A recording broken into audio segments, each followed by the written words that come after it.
embarrassment. Right now, she wanted to find hole to bury herself. Ace smiled and approached the girl. She put her hand in her jacket pocket and took out a hand-sized paper bag. Unwrapping it, she gave it to the girl. Ace, here. The girl took it and showed a confused expression since she had never seen such thing before. Little girl, big sister, what is this? Ace, Jagamarukan. Ace put her hands on her hips and said proudly. Little girl, Jagamarukan. Ace, yes. The girl still showed confusion before opening her little mouth and taking a bite. Little girl, Anam. Then her eyes widened as she hurriedly finished all of it. Little girl, delicious. Ace, right. Little girl, amen, amen. The girl nodded enthusiastically. Premies opened his mouth at this time. Premies, little girl, you do archery, right? Little girl, huh? How does big brother know? Premies, I have mastered all types of weapons. Even the archery. Hence, I can tell you are an archer with just a glance. Little girl, big brother also know archery. Premies, yes. The girl elated hearing this. Little girl, then can you teach me more? Premies, I can. But you shouldn't. Little girl, huh, why? Premies, because you have a very high talent on something else. By doing archery, you will waste that talent. Girl became disappointed hearing that archery was not good for her. Little girl, what talent do I have? Premies, doctor. Little girl. Premies, if you decided to become a doctor. You will the best doctor. Not just in this village but the entire empire. The girl became astonished hearing this. As her mind got occupied with thoughts, Premies took something out from his pocket and gave it to the girl. It was a white flower hair accessory. He then put it on girl's hand. Premies, granted that you don't want to become doctor, then thinks of it as a gift. However, if you really want to become one, and this will help you. Premies then stood up, grabbed Ace's hand before walking away while the girl in her thoughts. By the time she came to herself and looked around, Premies and Ace were long gone. Chapter 209, Volume 3, Chapter 9, Date with Ace, Part 3. *A/N, for every 150 Power Stones extra chapter will be released on the last day of each month. Extra chapters on February 28 equals 0. Premies and Ace left the village and had walked to some distance by now. Both had smile on their face as Ace was leaning on him while holding his arm. Looking ahead, few meters away they can see Shing Ming standing there waiting for them. Once they reached her, Ace separated and approached Shing Ming before giving her a hug. Shing Ming also hugged back while patting Ace back. Shing Ming, how do you like your first date, little sister? Ace, it was fun. I loved it. Shing Ming, glad to hear that. Premies had already told Ace what date was when they left the village. Premies then approached them. Premies, all right, it's time to end our date. Ace, huh? Ace perplexed hearing this and separated from Shing Ming. Ace, Lord, isn't it over already? Premies, there's one last thing to do. All of a sudden, Premies grabbed Ace's hand and pulled her. He then embraced her with one arm and used his other hand to raise her chin before leaning down and put her lips on hers. Ace's eyes opened wide before she closed them and enjoyed this feeling. Ace, NGH. Sometimes later, they separated. Ace touched her lips, remembering the feeling, and her entire face turned beet red. She didn't know why her heart was beating so violently. B-dump. B-dump. B-dump. She hurriedly looked down to hide her red face. Shing Ming teased Ace, witnessing this. Shing Ming, how cute. To think little sister could show such expression. SSS. Steam came out of Ace's head hearing this. She hurriedly hugged Premies and buried her head in his chest. Premies caressed Ace's head tenderly before turning to Shing Ming. The smile had faded away from his face. Shing Ming also had a serious expression. Shing Ming, should we find them, husband? Premies, no. We will wait. It's true that during the coming years we will fight them, however, the final battle won't begin before the perfect time. Shing Ming, when will it be? Premies, 10 years from now on. Shing Ming, 10 years. Huh. Premies, 10 years. When the main plot of this world will start. It will be full-blown war that time. Premies, yeah. Ophis, will you remove the world suppression on you during that time? Premies, if the need arises. Though I hope I don't need to. Because that time the Excelia I will gain will decrease drastically. On top of that. Ophis, this world will be nearly destroyed if continental-level beings will fight. Premies, yes. Shing Ming, so, what does husband suggest? Premies, leave them be for now. I have already thought of a plan. Shing Ming, MN. Premies, now then. Premies looked down on Ace, whose head was still buried in his chest. Still, he knew she loved this, so he just let her be. Premies, this world is going to become more dangerous. In a faraway place. In a dark underground, 500 people appeared all of a sudden. They all were wearing black cloak which covered them from head to toe. If someone will look at their face, that person will get shocked. That's because not only all of them were extremely handsome but also because all of them had pale face. As if they had never taken sunlight in their entire life. One person then walked in front of everyone and clapped his hands. Clap. Clap. Once he did so, the ground started shaking. Godo. Godo. Godo. Godo. Bang.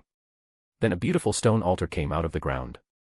Once it was out, the person who called the altar took out a big suitcase out of nowhere and put it on the altar. Then he stepped back and lowered his head. Everyone presented in room also lowered their heads and started praying. The pray went for hours. Once it was done, the first person turned to face others. He spread both of his hand and started to speaking. Cult leader, my brethren. I have received a decree from our God. Everyone in the room became ecstatic hearing this. All of them had feverish expression. Everything they had and everything they did, all was for their God. They will do anything to earn their God's grace. Hence, they started to talk among themselves. The cult leader raised one of his hand and everyone calmed down. Cult leader, our God gave us 5 decrees. First, our God provided so much to this world but no one know that. That's why we must let the people know what God did for them. Once they realized it, they will know how benevolent our God is. So, our God temple should be established all over this world. All members, all for our God. Cult leader, yes. All for our God. After some time, everyone became silent again. Cult leader, second, in this world there are 2 cursed weapons. We must get our hands on them so that we can seal them for eternity. In case we failed to do so, then we must destroy them along with the sinners who use them. Everyone's expressions turned to that of disgust hearing this. They then started cursing the one who made those weapons and those who use them. Cult leader raised his hand again to silence them and continued. Cult leader, these cursed weapons are demon armor, incursio, and one-cut killer, Murasame. There's a big calamity residing in both. So, we must find them. No one spoke. But they made sure to remember the names. Cult leader, third, Destiny Child. The Destiny Child in this world is someone who gained our God's blessing. Hence, he must know about it and join our cause. Granted that he disagreed, then we must kill them. Because the child who can't even acknowledge his benefactor will only bring tragedy to the whole world. Everyone nodded. Cult leader, fourth, Foolish One. The Foolish One is the one who got our God's blessing. However, he led astray from his path. So, we must bring him back to show the correct path again. See, how benevolent our God is. He wanted to give the Foolish One more chance to redeem himself. Even after what he did so far. All of them started to talk among themselves again. Their eyes got filled with tears witnessing the kindness of their god. Cult leader, I know how you all are feeling. Even I couldn't stop my tears when I heard this. Our god truly is the embodiment of kindness. They all started crying loudly. They fell on their knees and started praying. Once they calmed down, the cult leader spoke again. Cult leader, now for the fifth and last time. This is of extremely importance. Seeing cult leader's serious face, everyone also became serious. Cult leader, there's a person we need to find. We have no idea who it is. Where in this world he or she is. But we must find him and brought him back with us. Either dead or alive. If we succeed, our god will give all of us generous rewards. Everyone elated hearing this. Cult leader, and to help us, our god sent something to us. Saying till here, the cult leader pointed at the big suitcase on the altar. Everyone's eyes were filled with reverence hearing that this suitcase was given by their god itself. The cult leader walked to the altar, prayed some more before opening the suitcase. Click. The cult leader's eyes started to shine red all of a sudden. In this entire big suitcase, there was only one thin notebook. It had black cover and there were only 2 words written on it.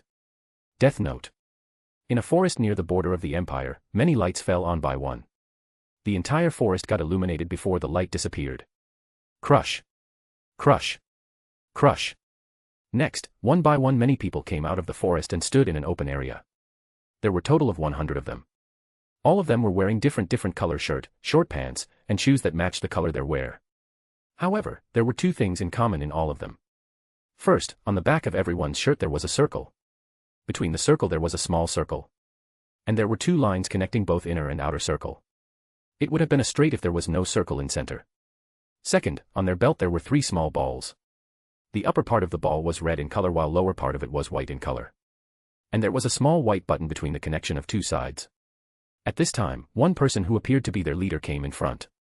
The person had burly body and you can see his muscles. He had a serious look on his face as if he never smiled his entire life. All others who were looking at him had a slight fear in their eyes but there was also respect in them. Everett, all right, boys and girls. There are 3 objectives we need to accomplish. First, we must complete both the world missions to get Demon Armor, Incursio, and One Cut Killer, Murasame. Second, we must capture the hero and villain of this world. Third, and the most important, we must complete hidden mission. No one spoke and kept on listening to Everett's words. Everett, our hidden mission is that we must find someone. We have no information about him or her. The only thing we know is that he or she also came from another world. We must bring him or her back with us either dead or alive. A glint passed in everyone's eyes when they heard the last thing. Rustle. Rustle. Suddenly, there was a movement in the bushes. And many danger beasts came out and rushed at all these people. Everett didn't even glance at the approaching danger beasts. He took one of the ball from his belt, clicked the button in center. Click. The size of the ball increased and then he threw it towards them. The ball opened in air. TSSH. Light came out of it and took a shape in air. Soon it faded and something could be seen flying in the air. This thing looked just like a dragon. It had 2 teal wings, with a mostly orange body and back. Its plantigrade feet have the bottom mostly covered by a single pad that is cream-colored like its large belly, while its eyes are light blue in color. It had 2 horns in backward direction and there was fire on the tip of its tail. The thing glared at the approaching danger beast which made them stop on their spot in fear. Everett, Charizard, use flamethrower. Charizard gathered fire in its mouth and released it on the danger beasts. Bellow. Boom. The fire engulfed every danger beast before they could react. All danger beasts let out a terrible cry before they were burnt to ashes. No one showed any change of expression witnessing such gore. Everett, let this world know the power of Pokemon. There was one more. On a cliff far away, 14 people could be seen on it. All of them were wearing different clothes. A man who appeared to be their leader was sitting on the edge of the cliff. Behind him stood a woman. Then 10 meters behind them stood the remaining 12 people. 6 were standing in front while other 6 were standing behind them as if protecting them. The leader sitting on the cliff was a handsome man who had a smile on his face. He was wearing black coat pant and black tie. Bennett, our objective. Complete the world missions. Kill the fated hero and fated villain. Find and kill the target of our hidden mission. He then glanced at the woman standing behind him. She was an extremely beautiful woman, with her body proportions being could be described, just about perfect. She had long purple hair and red eyes and wore a full-body outfit that highlighted her curvaceous body, with metallic shoulder pads. Bennett, and with you here, our victory has long been guaranteed. The man paused here and looked at back of his right hand. On it there were 3 command seals. Bennett, isn't that right, Queen of the Land of Shadows? Chapter 210, Volume 3, Chapter 10, Time to Move. *A/N, for every 150 Power Stones extra chapter will be released on the last day of each month. Extra chapters on February 28 equals 0. 2 years later. Boom. In an open area an explosion occurred. The shockwave produced by the explosion spread all around. Trees who were at least 800 meters away started to rustle. Their leaves were being blown away in the wind. The animals in the forest hurriedly hid themselves in their homes or something. Even the danger beasts started to run as far away as they could. Boom. Another explosion. Dust cloud rose. In the cloud, 2 shadows could be seen colliding with each other. Their speed was so fast that you can't follow their movements with naked eyes. Boom. Another explosion and those 2 shadows came out. Swoosh. Swoosh. Once maintain a proper distance, both looked at each other. The man was holding a black sword while the woman was holding azure sword. Their eyes met and they charged at each other again. Clang. Boom. Those shadows were of course Premies and Ace. It's been 2 years since their date. From then on Premies slowly trained Ace while making sure that she took a proper rest every day. Because of that Premies increased the restriction of using extreme image training from 6 to 9 months. Ace pouted cutely hearing this but still accepted it. Nevertheless, even if she can't use extreme image training, it didn't mean she didn't show any improvement. During those 9 months, Ace completed the remaining 3 parts of her magic control training. Now she can not only walk on water but can also fly in the sky. And the amount of magic she needed to use had also decreased drastically. Then it was Shing Ming who's taught Ace about common sense. During that time, Ace's face turned red many times in embarrassment when she recalled her previous actions in Orario. Because of that many times she had the urge to dig a hole and bury herself. Next, it was Premies again. He taught her many things about wind. Its properties. Its usage on different place and in different ways. How it will change if you do this and that. Of course, 95% of the classes were practical. Because he knew if he gave too many books to Ace for study, then she will fall asleep most of the time. As a result, Ace always appeared excited whenever Premies taught her about it. And since she also used wind magic, she not only absorbed all of it like sponge but was also able to do and try different things on her own. That's how 2 years went by. Clang. Boom. Though that was past. Currently, Premies and Ace were sparring with each other again. Neither of them was using magic. Their fight was solely consisted of swordsmanship. Clang. Clang. Cling. Both were attacking each other in different ways and different angles. After another deflection, Ace hurriedly thrusted her azure, lambent light at Premies' face. Premies tilted his head to the side to dodge it and thrust it forward with his elucidator. Just when it was about to hit her, Ace all of a sudden twisted her towards the direction of her hand which was holding lambent light and dodged it. Whoosh. Then she changed the direction of lambent light and attacked at Premies' neck from the side. Premies ducked and dodged it before pulling elucidator back and thrusting towards Ace's chest again. Ace brought her lambent light in front to block it. Ting. Just when the force behind Premies' attack was about to push her back, Ace did a reverse backflip in the air. Because of that she was directly above Premies' head. She held lambent light with her both hands and slashed at Premies' head who responded by moving his body to the side and hence dodging it. Slash. Boom. The attack hit the ground. A new explosion occurred. The battle kept on going and going. Ace attacked Premies with consecutive stabs. He dodged, parried, and deflected them. Next, he attacked at her left. Ace used lambent light to block it. However, in the next instant, her eyes widened when she realized that it was a feint. Other times she would have seen through it but this time she was too late. Just when the elucidator was about to collide with lambent light, Premies all of a sudden took a 360-degree turn and in the next instant, elucidator was just 1 centimeter away from hitting Ace's head. Ace at the last moment, tried to move her head back. Slash. 2 strands of hair were cut, and a small cut appeared on her cheek. Still, she succeeded in dodging. Though, she knew it was over already since a single opening was all her lord needed to end this. And just like she said, Premies instantly changed the direction of his grip and attacked from right side. Slash. Ding. Ace hurriedly raised lambent light to block. Even though she blocked it, but since her posture wasn't correct, she failed to put much strength into that block which made her pushed back. Premies changed the direction of his grip again and thrusted forward this time.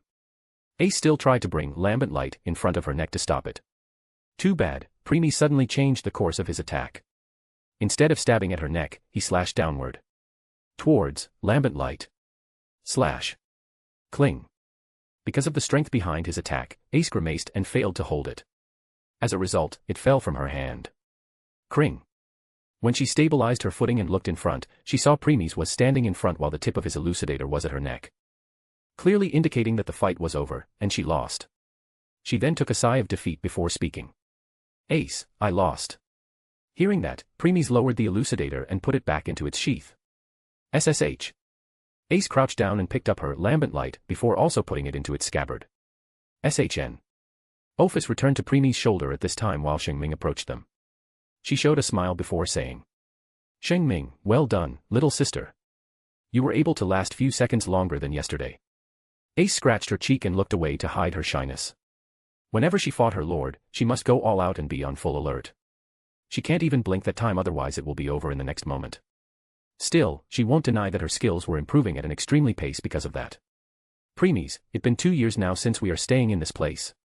It's time to go out and see what changes they have made till now. Shing Ming and Ace expressions became serious. They knew that Premies was talking about invaders. Before Ace training was started 2 years ago, Premies already told her that invaders had arrived when they were watching stars showers. Premies, don't underestimate them. Even though they must also be facing world suppression like us, these invaders possessed a lot of treasures.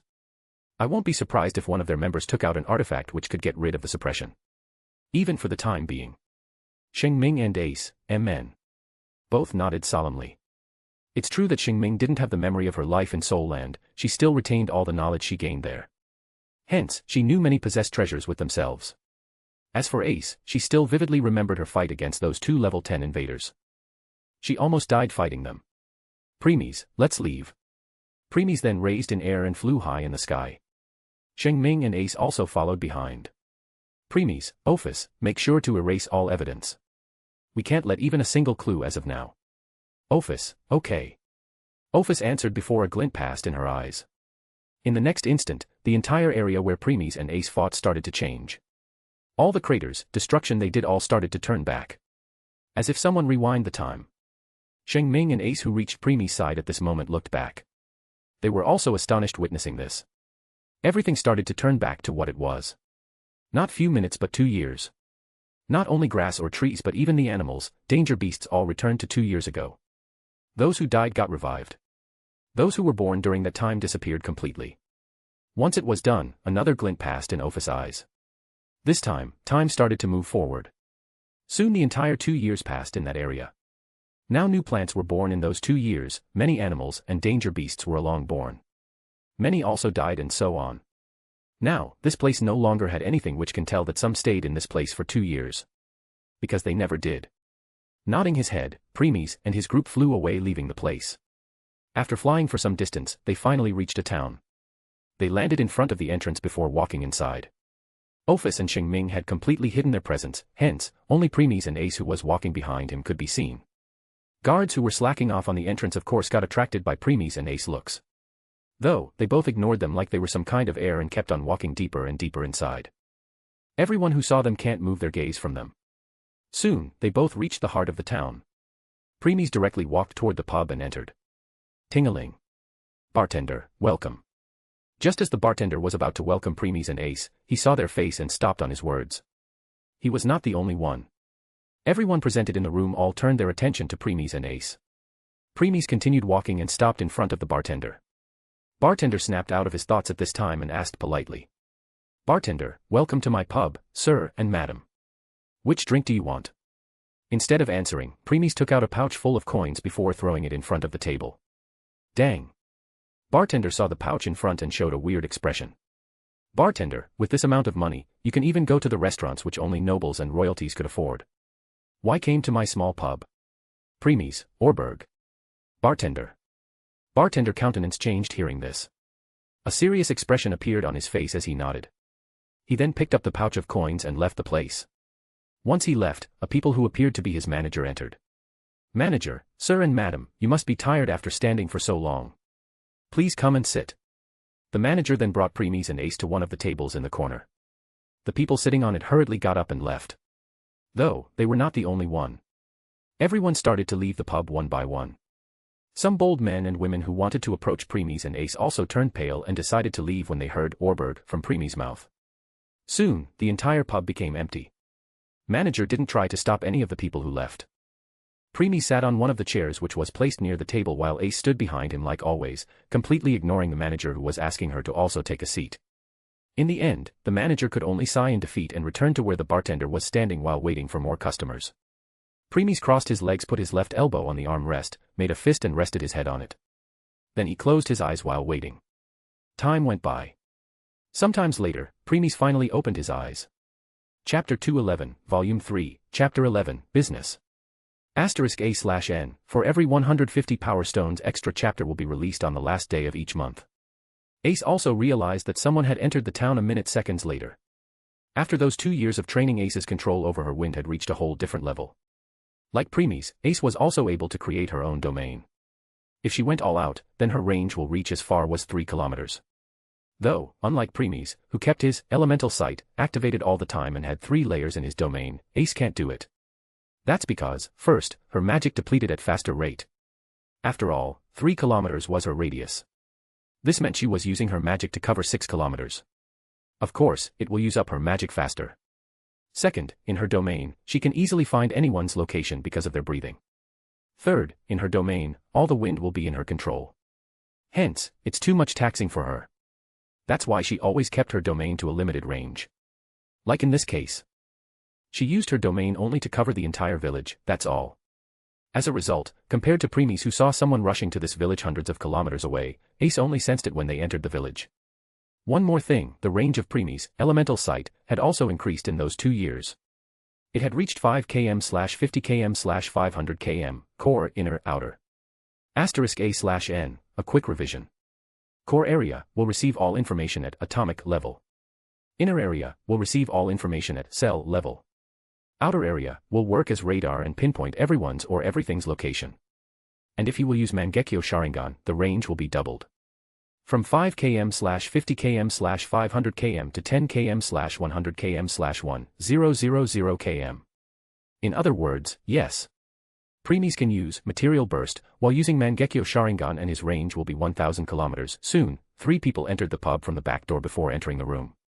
Out of the 3, one of the bartender who received the pouch of money from Preemy's. While the other 2 were an older woman and a little girl. The older woman was between 50 to 60 years old. She had gray hair and purple eyes. She was wearing purple clothes and a purple hat. On her right hand, she wore a metal glove which she hid in her clothes. As for the little girl, she appeared to be 7 to 8 years old. She had long, dark gray hair and lime eyes. She was also wearing purple clothes made from the same fabric as the older woman's clothes. When they both turned towards Preemy's direction, they both got stunned for a few seconds because of their looks before snapping out of it.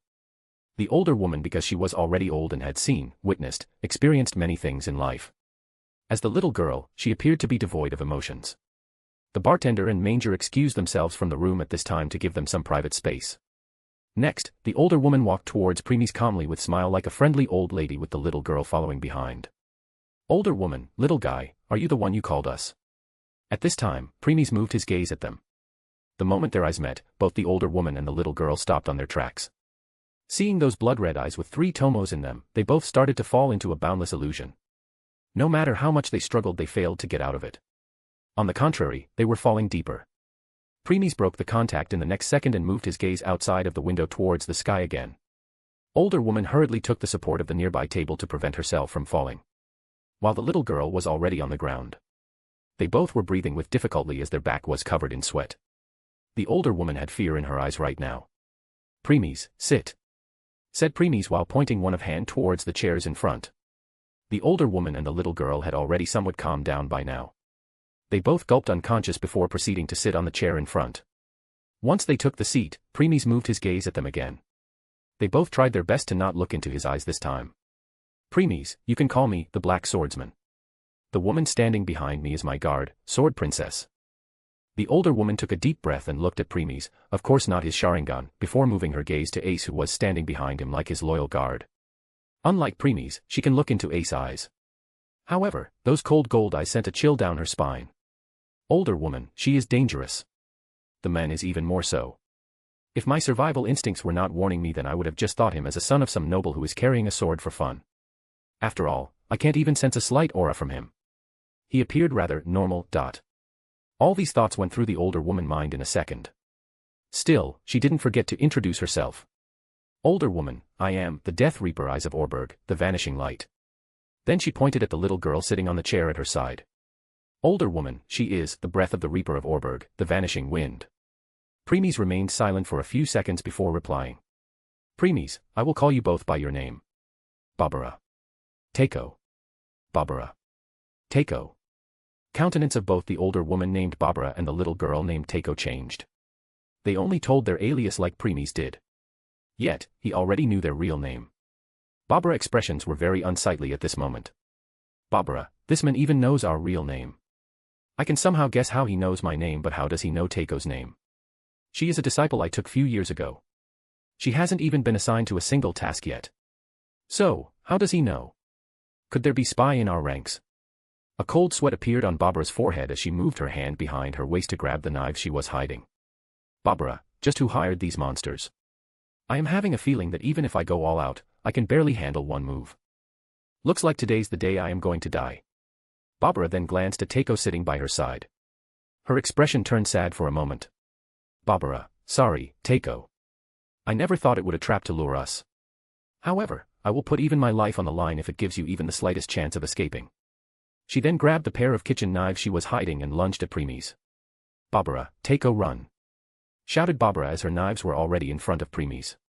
Nevertheless, Premies still had the indifferent expression while looking at Barbara's attack. He didn't even move. Slash. Splurt. Barbara opened her eyes wide as her arms were cut off her shoulders before she could even touch Premies. Blood gushed out it. She didn't even saw what and how it happened. However, she still managed to move her eyes in the last second. There she saw Ace looking coldly at her with azure lambent light in her hand. Clearly indicating it was her who did it. Without giving Barbara any time to think of the next move, azure lambent light moved again and severed her head. Slash. Splurt. Plat. Thud. Blood gushed out of her headless body like fountain before her severed head and headless body fell. Teiko, who was sitting on the chair, opened her eyes wide. She only heard her teacher yell. In the next moment, she saw her teacher's severed head and headless corpse on the ground. Next, she raised her head and met with Premies' eyes, which were glowing red while he was looking at her calmly. Click. Something clicked in Teiko's mind as she used one of the unique techniques passed down in Orberg clan. Limiter removal. Limiter removal removed the human brain's natural limiters on their bodies, allowing them to drastically increase their assassin's overall strength, speed, reflexes, and endurance to immense superhuman levels. In other time, Teiko would have obeyed Barbara's order to run. But witness how her teacher was killed in an instant, Teiko knew that she can't escape. Hence, she decided to attack. Even though death was imminent, she still wanted to give it a short. Still, before she could even touch Premies. Swish. Thrust. Splurt. Azure lambent light thrusted forward and stabbed right through her skull came out of the back of her head. As Teiko's consciousness was falling into darkness, she moved her eyes at Ace. Even till the end, she didn't understand how this blonde woman could kill her without any hesitation. Because from what she had been taught, almost everyone in this world hesitate to kill a child. Yet, Ace showed no such hesitation. Swish.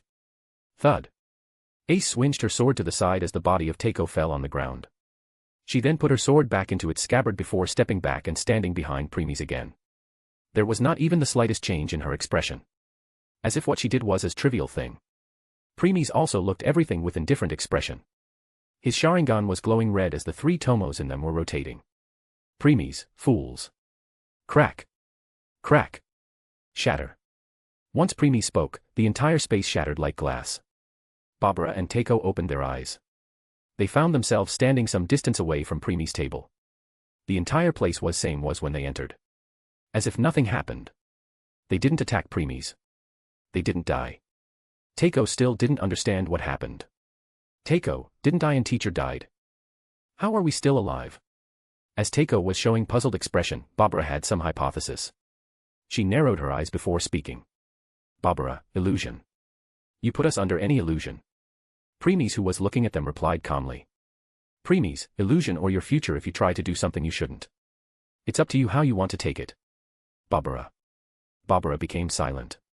She gave it some thoughts before sighing. Barbara, I guess you are right. Saying this, Barbara approached Premies' table, pulled a chair and sat on it. Teiko, teacher. Teiko's vigilance was still high. Barbara turned and smiled gently at Teiko before patting her head. Barbara, it's alright, Takeo. What he said is true. Granted he wanted to kill us, then he won't have wasted his time talking with us. Aren't I right, the Black Swordsman? Asked Barbara once, turning her head back at Premies. Premies didn't reply. He just waved his hand. An irresistible force pulled Takeo and put her on the chair beside Barbara. Both became stunned seeing this. Barbara, just what? How did he do that? Takeo, what was that power? I didn't have time to resist. Premies, let's talk about business. Premies' words snapped them out of their thoughts. Premies, I want to hire you. Barbara, why? With your strength you can pretty much do everything. Why do you still need to hire us? Premies, actually, when I said I want to hire you, I didn't mean to hire for 1 or 2 assassinations. I want to hire the entire Orberg clan, permanently. Barbara's expressions turned extremely serious hearing this. Barbara, hire the entire Orberg clan permanently. You mean you want us to work under you? Premies, yes. Barbara, stopping joking around. It's true that people can hire us if they can afford us. But we will never come under anyone. Barbara said every word sternly. Orberg clan had been the strongest assassination group throughout the history. How can they accept coming under someone? Chapter 212, Volume 3, Chapter 12, A Talk.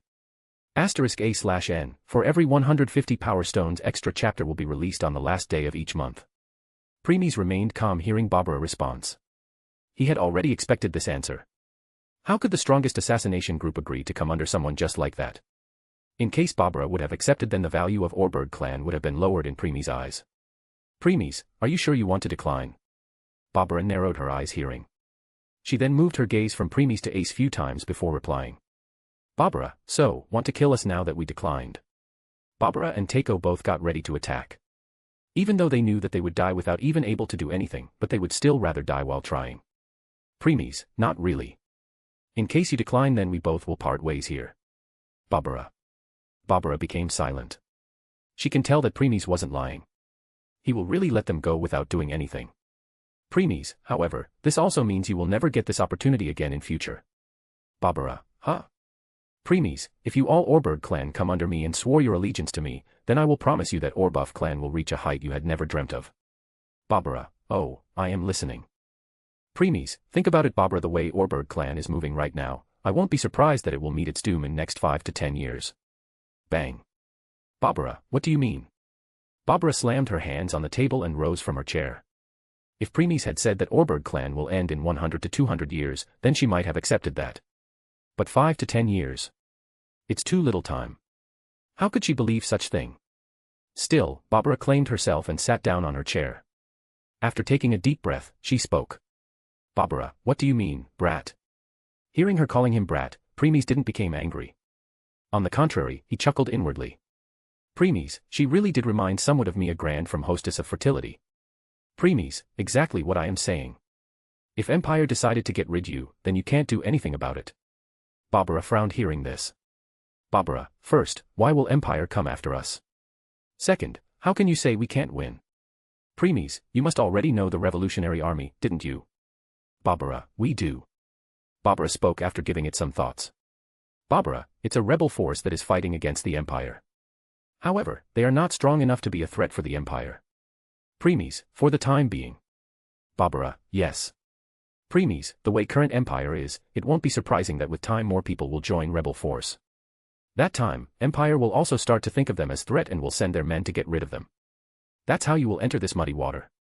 Barbara narrowed her eyes. She understood where Premies was going. Barbara, are you trying to say that Empire will hire us? Premies, no. It will be Revolutionary Army. Barbara, that's not possible. A small rebel group like Revolutionary Army can't afford to hire us. Premies, not now. But what about 5 years or later? If they save all those years, it might still be possible. Barbara, that's... Barbara couldn't say anything this time. It's true that it's impossible for now but not in future. Premies, this answers your first question. The moment you will be hired by Revolutionary Army, you will become the enemy of the Empire. Takeo, what if we decline to help them? Takeo, who had been silent, spoke for the first time. Everyone moved their attention to. Her current face was full of curiosity. Hence, Premies decided to answer. Premies, it's not that you can't. But you won't. Right, Barbara. Premies sent the question to Barbara. Noticing how Teiko was waiting for her answer, Barbara couldn't help but sigh before answering. Barbara, just like he said, we can't. As long as it's an assassination mission and as long as you have much money to hire us, we won't decline. Whether it's Revolutionary Army or even the Empire itself. After all, we are assassins. Granted that we declined, it means we are afraid. This will be heavy blow to our reputation. Teiko, oh. Nodding her head, and Teiko became silent again.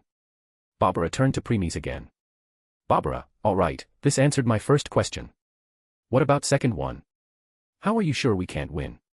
Premies, Empire has made a drug which can increase the strength of anyone who take it drastically with the cost of putting a severe amount of strain on your brain, reducing your lifespan, and causing you to become addicted to the drug. And you will also face severe withdrawal syndrome if you don't not ingest it after a certain amount of time. Barbara. Premies, and knowing Empire, they won't hesitate to make their own people use it as long as they reach their goals. Like destroying Orberg clan even with the cost of 10,000 or more of their people. Barbara and Teiko opened their eyes wide hearing this. Let alone them, even Ace and Shing Ming, who was hiding her presence, narrowed their eyes. None of them had expected for the Empire to go to this length. Barbara's expressions turned grave as she asked. Barbara, is this information valid? Premies, 100%. Premies, though the drug is still in experimental phase. However, in case Orberg clan will try to investigate, they will still find some clues. In the plot, Orberg clan already knows about it. But seeing their reaction, looks like neither Barbara nor Teiko knows about it. Premies, well, that's to be expected. This drug was created and given to members of Group of Terror. Hence, currently there's no information about it. I see. No wonder Orbuff clan didn't know about it. Premies, now think about it. Thousands of people enhanced by this drug. Elites of Empire. 4 Rakshasa demons. Once they attack together, will your Orberg survive? Barbara. Premies, even if some of your members do survive, what will be the result? They would have no choice but to come under other forces. Like Revolutionary Army. Barbara. Barbara remained silent. Because she can't deny that. The way things were going, Orberg clan doom is imminent. Teiko was also looking at Barbara, waiting for her answer. After some times, Barbara sighed again and turned to Premies with extremely serious expression. Barbara, tell me then. What we will be get if we Orberg decided to swear our allegiance to you? Premies, let's see. First, the average price of your Orberg clan to take an assassination mission is 500k, right? Barbara, yes. Premies, I will give you 10 times of it. 5 million. Per month. Barbara, 10 times. And per month? Premies, yes. If you all don't disappoint me and keep on providing good results, then I will increase it from 10 to 20, 30, 40, or so on. As I said, it depends on your service. Barbara's eyes gleamed hearing this. Still, she asked calmly. Barbara, do you really have that much money? Premies, the moment you agreed, I will give you 2 months advance. Barbara, then it's good. Premies, second, I will train her in occasions and will give her some pointers. Premies said while pointing at Teiko. Teiko startled hearing this. Even Barbara too. Premies looked at Teiko before speaking. Premies, little girl, I see that you have talent. And if I am not wrong, Barbara would have told you that no youngling stronger than you. Teiko, MN, Teiko nodded because that's what Barbara had told her before. Premies, I see. Too bad, she is wrong. Teiko, huh? Premies, in this world, there are people whose talent far surpassed even yours. The reason why Barbara don't know about them is because the organizations they are keeping their presence and information secret from the rest of the world. Teiko. Barbara. Teiko and Barbara got shocked hearing this. Barbara calmed herself hurriedly while Teiko still can't believe it. Teiko, that's impossible. Premies, it's not. You will meet such people in future. Then you will know. Teiko, how could this be? Teiko lowered her head and kept on murmuring that. It was really a big blow to her heart. Barbara looked at Premies. Barbara, even if it's true, did you really to say that to her? Premies, it's better like this. Because when she meets such people in future, it will affect her a lot. Barbara didn't answer. Though she can't deny that. It will be better if Teiko will face the wall now than in future. Premies, Teiko. Teiko raised her head when Premies called her. Though she only had a blank expression on her face right now. Premies, listen this. Just because someone has greater talent, it doesn't mean he or she can't be killed or defeated by less talented people. Granted you have skills and experience, then you can easily kill them. That time, these talent people will be nothing more than stepping stones in your path. Light returned in Teiko's eyes. Now they were full of determination. She clenched her fists and nodded. Barbara on the side took a sigh of relief witnessing this. Because of Teiko's talent, she had been trained by Orberg clan since she was baby. If she stumbled on hearing or finding that there were more talented people in this world, then it will be big lose to Orberg. And her too, because she had always thought of Teiko as her granddaughter. Premies, third. Premies hurriedly gathered both of their attention back to him. He put his hand in his coat inner pocket and took out something from it. It was vial with a colorless liquid in it. Barbara, this is... Barbara raised one of her brows seeing this. Premies, this is called strength potion. Once you will drink it, it will increase your overall strength and endurance by 25% for the next 5 minutes. With no side effect. Barbara. Teiko. Both became dumbfounded hearing this. 25% increase in strength and endurance with no side effects was unheard of before. Premies, if you come under me, I will give one this potion per month. Barbara. Teiko. Premies, oh. One more thing. You can drink 2 of them and the effects will be stacked. So, this means Barbara and Teiko, 50% boost in strength with no side effects. Premies, correct. Both said together. And the whole time their eyes never left the portion in Premies had. If they didn't know that Premies was extremely strong, then they would have jumped at him to take the portion by now. All of a sudden, Premies threw the vial at Teiko. Teiko panicked and somehow succeeded in catching it. Confirming that there was no damage on the vial, she took the sigh of relief. Premies, you can take it. Thinking of it as our meeting gift. Both became speechless again. Such previous gift. If Empire knew about it, then even it won't hesitate to mobilize almost all its force to get their hands on it.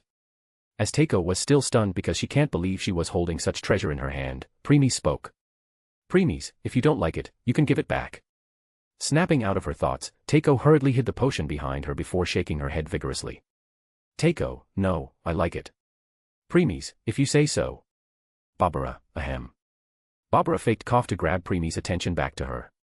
She nearly had a heart attack when Premies threw the vial at Teiko. Confirming that the vial was safe and Teiko didn't return it, she elated. She really didn't want to let go of such treasure. Barbara, if that's it, I think we should return to inform everyone in Orberg clan. Premies, yes, that's it. Barbara, okay.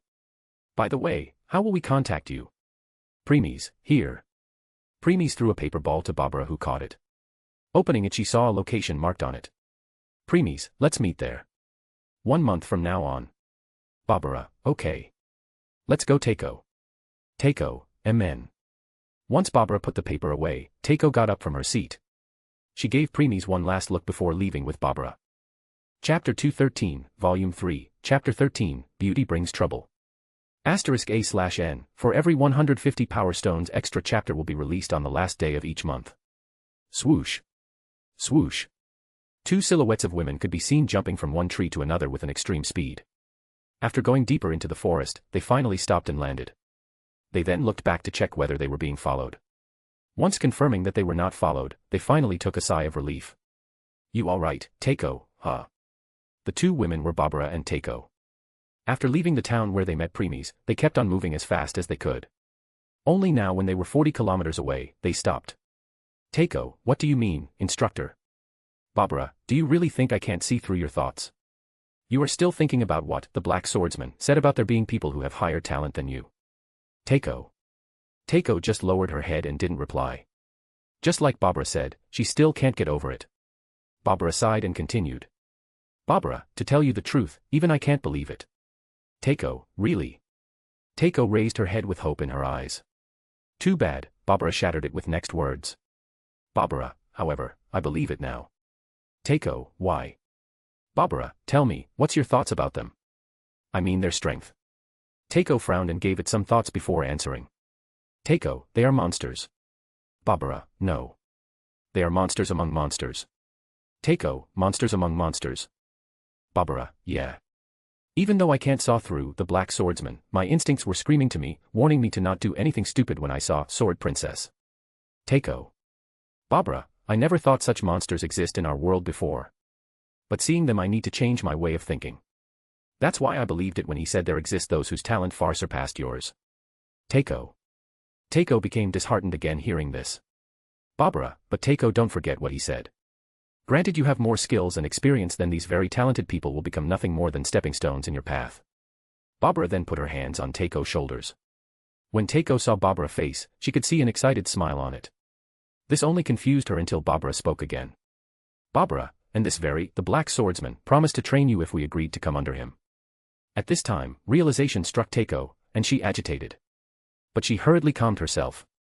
Takeo, but he said it will be only when we agreed to come under him. Barbara, I know. And leave it to me. I will make sure that Orberg clan will agree to come under him. Because I am having a feeling that coming under him will be the best decision for our Orberg clan. Takeo, amen. Takeo nodded seriously. Next, she took out the strength portion Premies gave her and gave it to Barbara. Takeo, instructor. Barbara, amen, nodding her head, Barbara took the portion from Takeo's hand and hid it in her clothes. Barbara, let's go. Takeo, yes. Both then continued traveling. Completely unaware that their entire conversation was known to Premies. After all, his inner range is 50 kilometers of radius. And they were only 40 kilometers away from the town. Once they left his inner range and entered outer range, 51 to 500 kilometers, Premies finally got up from his chair. Premies, we are done here. Let's go. Ace, okay. Shing Ming, husband, do you think they will agree? Shing Ming, who was hiding her presence, finally showed herself and stood at Premies' side. Premies, they will. Then Premies proceeded to walk out of the pub. However, before that he sent a voice transmission to the bartender and the manager, whoever in another room. Premies, leave. From now on this town will be no more. Bartender and manager. Both bartender and manager startled upon receiving this sudden transmission, however, then without a second thought they ran out of the pub from the back door. Once confirming that they had left the town, Premies and other came out of the pub. Currently, the entire pub was surrounded by the soldiers, people who were inside the pub before, and the civilians. All of them were waiting attentive for Premies and his group to come out. At first all of them got ready when they came out, then they all fell into daze seeing Shing Ming. They had only seen Premies and Ace entering the town. They never expected that there would be another divine beauty. Though, once they snapped out of their thoughts, they became excited. At this time, one of the people came out of the group. He was a middle-aged man at the age of 40. His clothes were the most luxurious than anyone present here. He was emitting a noble presence. The man showed a smile before speaking. Mayor, hello, travelers. I am the mayor of this town. It's been a long time since we have been visited by people from outside. It's a happy occasion. Because of that I have prepared a banquet at my house. And I want to invite you all to it. Mayor said as all the people around them nodded their head in approval. Mayor, so, please. Premies, no need. We are leaving. Saying this, Premies ignored them and walked towards the entrance of the town. But the soldiers and others stood on his path, stopping him. A sigh was heard behind them. Mayor, sigh sir, you are making things difficult for us. By now all the friendliness had been faded from Mayor's face. Now he had an excited and lecherous smile on it as he licked his lips. He was not the only one, everyone present were also showing same expression. Men were showing such expressions while looking Shing Ming and Ace, while women were showing such expressions while looking at Premies. Witnessing this, Shing Ming frowned, and Ace showed a disgusted expression. Premies, do you know what you are doing? Mayor, of course, we do. There is a saying, beauty brought trouble. So, you are a fool traveling with such women. Oh, sorry, my mistake.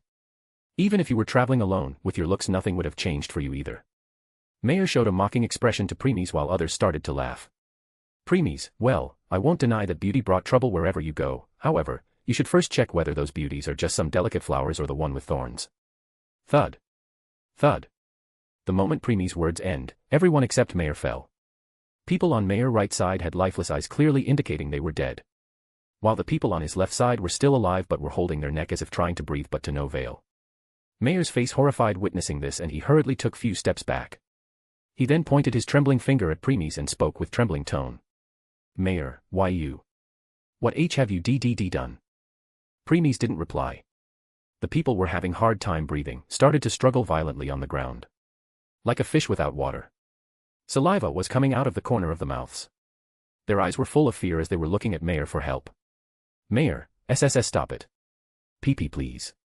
Watching his people struggling like this, Mayor started begging Premies. People also turned their gaze to Premies and their eyes as if asking for mercy. Yet, they were only greeted by 4 pairs of cold and emotionless eyes. Yes, 4. Ophis also stopped hiding her presence and could be seen sitting on Premies' left shoulder. At another time people would have also fallen in trance witnessing her beauty, however, because their lives were slipping away, they didn't have luxury for such thoughts. Thud. Mayor, please stop. I beg why you. Mayor fell on his knees and slammed his head hard on the ground while asking for mercy. At the side, he could see his 3 sons and wife on the ground struggling for breath. Their eyes were asking their father and husband for help. Yet, he was helpless to do anything. So, the only thing he could do was beg. Mayor, please see. Bang. Bang. Bang. Drip. Drip. Mayor kept on banging his head on the floor as blood started to drip out of it. But there was no mercy. All his pleas fell on deaf ears. And then. Silence. Total silence. Entire place turned silent. When Mayor stopped and looked back, all his movements stopped. All those who were struggling died. Along with his wife and sons. He can't believe it. He felt that everything was a dream. Too bad, those thoughts shattered in the next second. Preemies loved the show. Mayor. Mayor came out of his stupor and turned to Preemies. His expressions turned ugly with rage as he jumped at Preemies. Mayor, you bastard. Slash. Splurt. Mayor, AH. Mayor let out a heart-trembling scream as both his hands and legs were severed from his body. Splat. His armless and legless body fell on the ground. Tears and snort were coming out of his mouth and nose. Next, a pungent smell filled the atmosphere. Looking down you can see that he had pissed himself. Ace frowned and waved her hand to blow all the smell away with her wind magic before putting her sword back into its scabbard. Preemies stepped forward at this time and slammed his foot on Mayor's head. Bang. Mayor, GRGH. Preemies, you didn't answer. Crack. Mayor's face kissed the ground as his nose broke. He tried his best to not scream before opening his mouth. Mayor, WWHY, DDD did, you, D-do, T the T. Preemies answered in cold voice. Preemies, you should have thought about it when you and your people decided to covet my women. Said Preemies while being completely unaware that his Sharingan was emitting more and more light. 3 tomos inside them were also rotating without stop. Not only that, inside him, darkness incantation symbol was releasing more and more power which was making his Sharingan more and more powerful. Mayor, SSO, TTA chats, H how, it, is, he, ha ha, ha ha ha ha ha ha ha ha ha ha ha. Mayor out of sudden started laughing hysterically. Preemies removed his foot from his head, grabbed his hair and rose him to his level. Mayor, GUH, ha ha ha, just you, wait, Empire, won't let this go, like this, they will find you, capture you, the only regret I have is that, when they rape your women in front of your eyes one by one, I won't be alive till you see your face full of despair, ha ha, how they will rape them and turn them into their plaything, I guarantee you that they will be, best, prostitute, ha ha ha ha ha ha ha ha ha ha ha ha ha ha ha. Shing Ming and Ace remained silent, but anger was visible in their eyes. If not because Preemies didn't want them to, then they would already kill him by now. While Ophis completely ignored what the mayor was saying. If she started to believe such words of lower species, then she shouldn't call herself Dragon God. As for Preemies, he remained indifferent as always. But once you will look closely, you will notice that the radiance of his Sharingan had increased drastically all of a sudden. Now even the mayor who was laughing hysterically stopped and started trembling. He could no longer see Preemies' face. The only thing we could see was those blood-red demon eyes. Suddenly, the 3 tomos merged and created a pattern. Preemies, why don't you experience the same despair that you want me to experience firsthand? Preemies, Tsukuyumi. B-dump. Mayor's heart beat once before this vision blurred. Once he opened his eyes, he found himself in his house. He was having dinner with his family. He became confused about what's going on. However, once he realized that everything was real, he decided to forget how Preemies destroyed his entire town. Thinking of it as a bad dream. Next, he started to enjoy the dinner with his family and started chatting happily. Bang. But all of a sudden, someone kicked open his door and some people entered his house without permission. Chapter 214, Volume 3, Chapter 14, Despair. *A/N, for every 150 Power Stones extra chapter will be released on the last day of each month. Before he could say anything, those people punched him on the face before dragging his wife and sons out. The mayor tried to fight back but these people had weapon in their hands. One of them slammed the back of his sword on Mayor's face. The pain was too much that he fell unconscious. Opening his eyes, he found himself in the plaza of his town. He tried to move but since he was tied with the chains, so he failed. Suddenly, he heard the sound of moans. Looking in front his face turned into despair. In front of him, he could see his wife being ravaged by the men. She was completely naked. All 3 of her holes namely mouth, pussy, and ass were being ravaged by men altogether. Her body was completely covered with men's semen, completely indicating that they had been playing with her for quite some time. At the side, He could even see 3 of his sons also being raped by these men. These men didn't care even if they were raping same gender.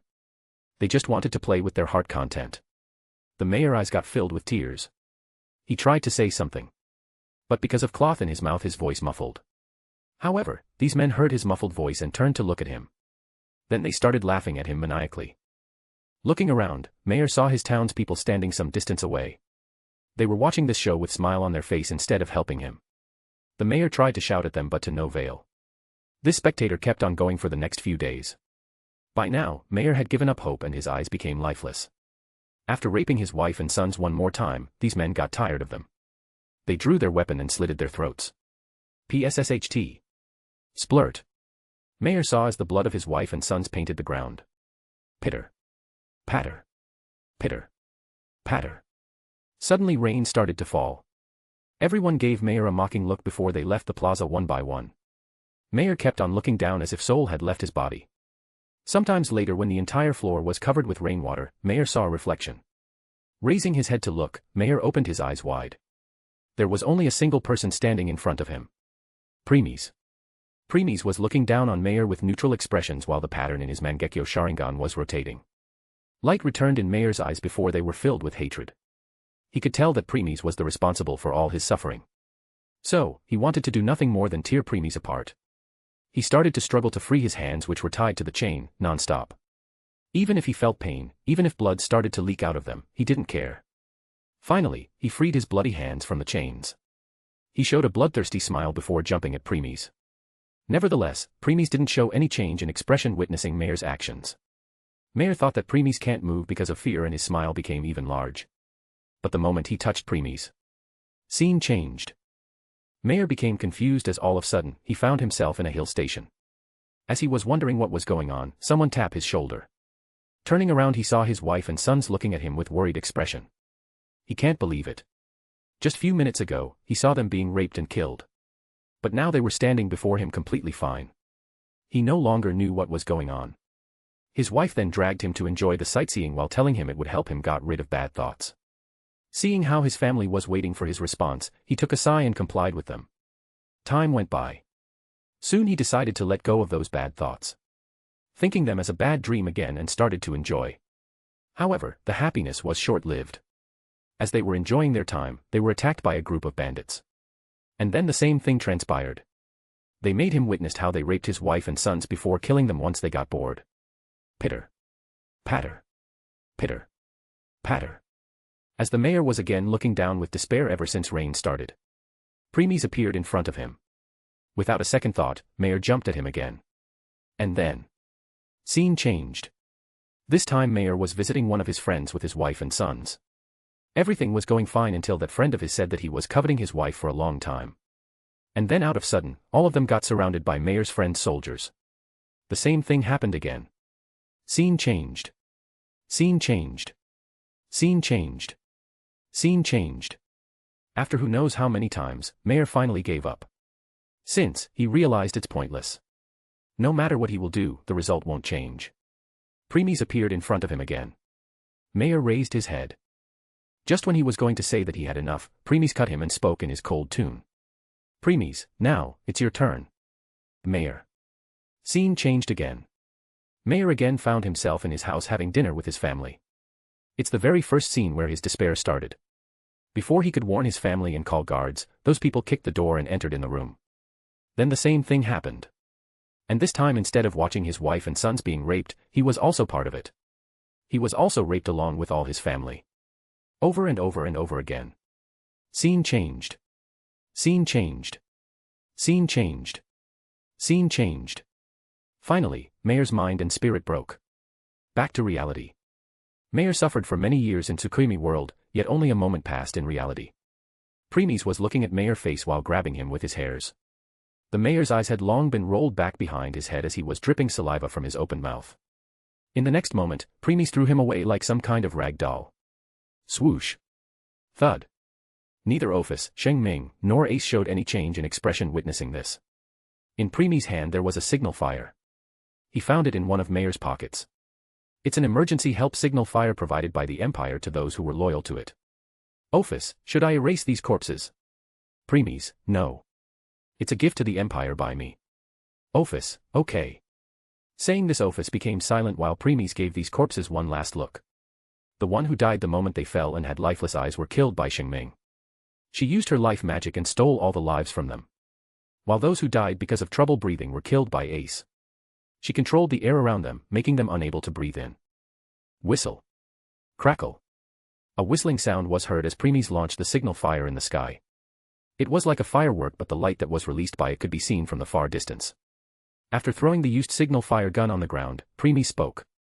Premies, let's go. Ace, yes, my lord. Shing Ming, husband, what about him? Shing Ming said while pointing at the broken-minded mayor. After all, unlike everyone in the town, he was still alive. Premies, let him be. I have already destroyed his mind. So, he is nothing more than a vegetable now. Shing Ming, okay. Premies, Ophis, make sure to erase all of our traces. Ophis, amen. Next, an abyssal black vortex appeared all sudden. Shing Ming and Ace startled watching this.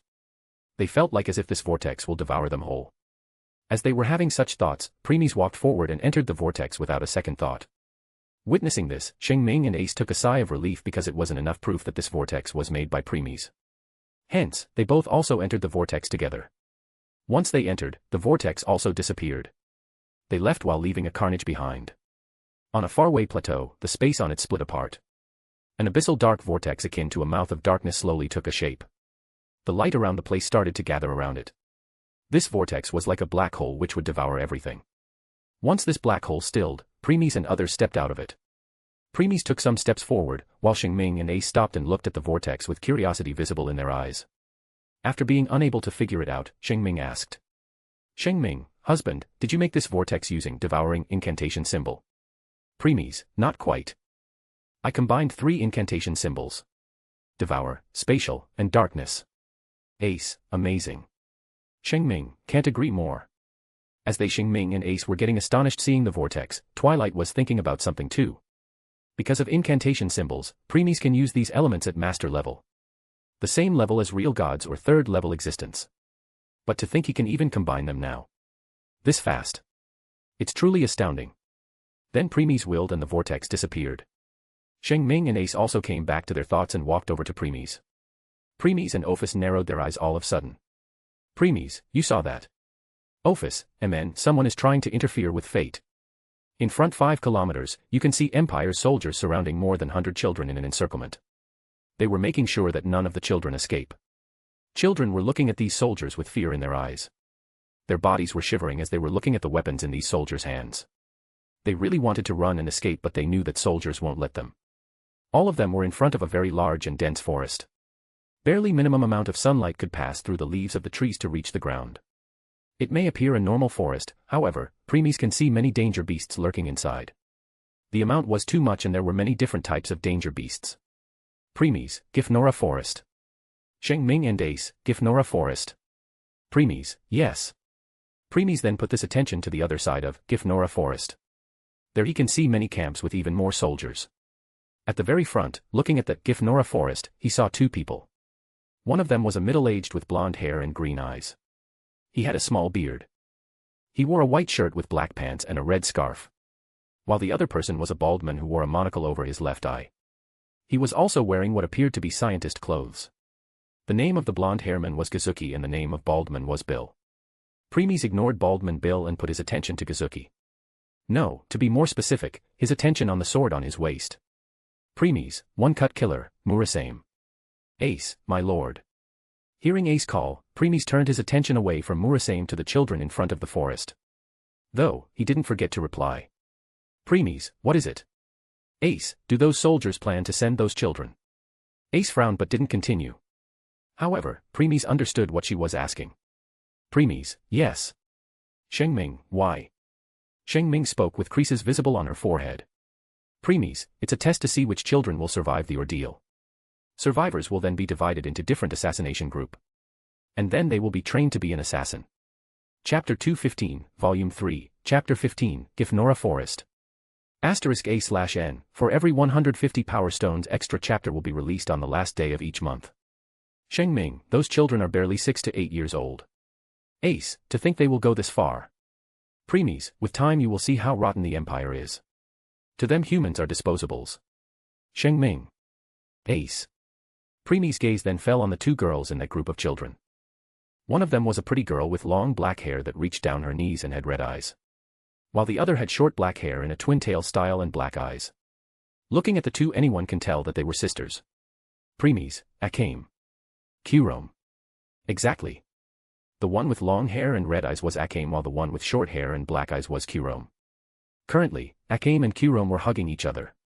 Kurome was shivering while Akame was showing full resolution of protecting her little sister. Preemies was looking at them attentively. Not their face but their fate lines. Some of these fate lines were appearing and disappearing again and again. It was a clear indicator that someone was trying to interfere or alter them. An hour later. At this time, one of the soldiers shouted. Soldier 1, all right, you brats. Hurry and enter the forest. All children became afraid hearing the soldier shout. Soldier 2, this is a test. If you successfully pass the forest and reach the other side, then you pass. That time not only you will have a place to live but you will also have food to eat. Now raise those lazy asses of yours and enter. Soldier 3, one more thing, if you think of returning to this side. Saying till her, the soldier stopped and pointed his sword at the children. All of them shivered witnessing this. Soldier 3, then we will personally kill you. Now, move. Shing. Shing. Shing. Children became afraid when all other soldiers also drew out their weapons and glared at them. So, all children hurriedly turned and charged into the forest. Akame and Kurome also ran into while holding hands. Once all the children were inside the forest, one of the soldiers outside launched a signal flare in the sky. Whistle. Crackle. Seeing the signal flare, Bill, who was on the other side of forest, took out a trigger of some sort and clicked it after 5 minutes. Click. Bang. Next, a loud explosion resounded inside the Gifnora forest, startling both the children and danger beasts who were resting inside. That huge explosion attracted the attention of these danger beasts. And since these children didn't trust each other, they separated and ran in different direction. They were clearly frightened not only because of their current situation but also because they heard the growling sound of danger beasts approaching their location. Swoosh. Suddenly, something attacked one of the children and bit at his head. Splurt. Blood gushed out like stream as the head of the kid was in beast's mouth. The kid still wasn't dead yet as he was moving his hands trying to survive. But too bad the beast didn't give any chance. It raised its head high in the sky and opened his big mouth to swallow the whole kid. Once it was done having its snack, it raised its body, and its full appearance could be seen. It was a huge snake about 9 to 10 meters long. It moved its head to other kids who witnessed everything before opening its huge mouth again. Seeing its fangs, the children froze on the spot because of fear. Then the snake rushed at its next food. Another place in forest. Children were running away with pale face as a giant centipede was eating them one by one. No matter how much or how far they ran, that centipede always found them and devoured them. Some brave one tried to fight back by using the weapons provided to them by the soldiers. However, the moment these weapons touched the centipede's scale, they broke. Even the vegetable cutting knives were sharper than the weapons provided to them. And hence, their despair continued. Same spectator was happening everywhere in the forest. Growl. Kurome, big sister, they are following us. Akame, I know, Kurome. Don't worry, I will keep you safe. Akame and Kurome were running fast as some danger beasts were following them. But since they passed by other children on the way, these beasts made them as their food. Still, there were just too many of them in this forest. At this moment, they took a turn and stopped. Their eyes opened wide in horror as they saw in front. There were man-eating plants who were eating the children. Akame snapped out of her thoughts while Kurome was still frozen in fear. Akame, we can't go this way. We must find another way. Kurome, they are being eaten. Akame, Kurome. Akame shouted to snap Kurome out of her fear and grabbed her wrist. Kurome turned to Akame, who looked at her with determination. Akame, it's all right. Your big sister is with you. Seeing such expression, Kurome's eyes also filled with determination. Kurome, amen. They both started to find another way. As they were trying to find another way, a dog-like danger beast jumped out the bushes and lurched at Kurome. Swoosh. Kurome, waah. Akame, Kurome. Without a second thought, Akame drew out the knife and thrusted it at the beast. Thrust. Splurt. Danger beast, AWO. That danger beast let out a miserable cry before dying. But at this exact moment, another danger beast who looked exactly like the one Akame killed, jumped at her from another bush behind. Akame. Akame was too late to realize that. just as she saw the jaws of the beast reaching her. Kurome, don't touch my sister. Kurome jumped at it with her knife. Thrust. Splurt. Danger beast, GYAH. The beast let out a final cry before dying. Akame, Kurome, are you alright? Akame hurriedly approached Kurome, who just got up after killing the beast. Kurome, Amen. What about you, big sister? Akame, I am fine too. Akame smiled before responding. Next, she grabbed Kurome's hand again and continued. Akame, let's go. We are almost there. Kurome, okay. Then he both continued finding their way to other side. Preemies, that's unexpected. Everything is going the same as the plot. There's no change so far. I thought those invaders will try to intervene. You just raised a flag. Preemies, oh. Preemies said before raising one of his brows. Then he chuckled. Preemies, looks like I really do. Said Preemies as he saw someone or some people that entered his range. Preemies, so, this time one of the invaders are Pokemon trainers. Shing Ming, husband. Preemies, I know. Looks like some unexpected guests are here. Both Shing Ming and Ace face had turned solemn by now. Preemies, the one at 4:00 is yours Ace, while the one at 10:00 is yours Shing Ming. Shing Ming and Ace, yes. Whoosh. Whoosh. Both said before leaving for their targets. Preemies, now then. Preemies, Ophis. Ophis, HM. Preemies, I have something for you too. Ophis, what is it? Preemies, the moment you find the right time, extract the information from these invaders' mind. When I tried to read their information, something prevents me. Their brain was being protected by some sort of power. Ophis, that's the divine power. Preemies, I guess that much. However, I am having a feeling that this divine power is a whole different order compared to the one which I saw in Ishtar. If I am not wrong, it's that god power. Because of that, even if I will use my Sharingan to read their memories, it will be useless. Ophis, then instead of waiting, I can do it right away. Preemies, no. First, I don't want a single trace of your power to be left behind. Second, I want you to extract the information without letting that power realizing it. Ophis, okay. It's not difficult, but it will take time. Preemies, then I leave it to you. Ophis, even if I will extract it, there will be high chances that the information will be too much for your brain to handle. Preemies, don't worry. I already have something which can help me sort the useful information and discard the useless one. Preemies, that's where you come in, Twilight. Sure, leave it to me. Ophis, okay. Said Ophis before closing her eyes to hide her presence even more. Right now, she was concentrating and finding a right moment to do her work. Preemies nodded and kept his eyes on the Gifnora forest. Sometimes later, his eyes narrowed as he saw something he never expected he would. Preemies, another surprise. Huh. To think they will also come to this world. This changed a lot of things. Looks like you won't have relaxation time in this world. Preemies, yeah. Once Preemies was done speaking, space ripped behind him and the same abyssal dark vortex appeared behind him. He then turned and entered it. Once he was inside, the vortex disappeared. At the location of 4:00, there was a movement in the sky. A flying beast akin to a danger beast was approaching Gifnora forest at fast speed. The beast resembled that of an ostrich which was cladded in steel armor. It had long, sharp-taloned legs and its head looked like it was wearing a steel helmet which was covering its beak. It also had red feathers. You can see someone sitting on it. He was holding the beast tightly. At his belt there was 3 small balls. The upper side of the ball was red in color while lower was white with a button in the middle of 2 colors. As they were reaching Gifnora forest, a gust of wind hit the beast. Wail. Bang. Skawaya. The beast let out a scream as it fell. The person on top of it held the beast tightly to prevent himself from falling off. Pokemon trainer, Skarmory, control yourself. The Pokemon named Skarmory hurriedly used its wings to stable itself before they could touch the ground. After some attempts, it succeeded just when it was about to hit the land.